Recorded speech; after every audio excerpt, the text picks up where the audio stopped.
Okay, normally tonight I would post a working video of a receiver, but I wanted to show you what's on deck. I have a fascination these days with the silver Technics receivers, or the ones from this particular line. This is the SA-850. This one's 100 watts per channel. Really nice unit. I'm in the process of trying to figure out what the hell's wrong with this one. Bought it cheap on eBay.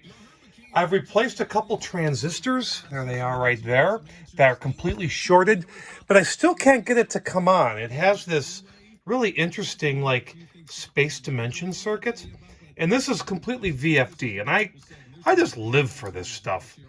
The preamp and everything works fine, but it's just not activating the main amp, and the main chips are good.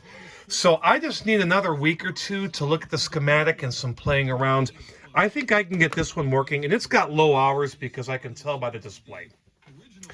Now, at the same time, I also made an offer for 50 bucks on this guy. This is the SA-550. This is a 70 watts per channel. It's a counterpart of this one.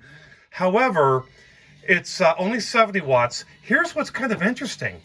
It has a TV tuner on it. So you can actually, back in the analog days, you could actually tune in your television. So if you wanted to watch Friday night videos or, your favorite show, primetime, you could just tune that in and it would come in here. Really cool. This one is working and I'm getting sound. But it just cut out. But the circuit kicks in.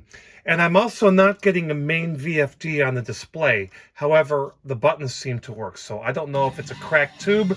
I just got this on eBay about 2 hours ago. So I'm just going to open it up, burn it in. Anyways, I would think in the next couple of weeks, you'll see at least one of these demoed. But that's my project for this week.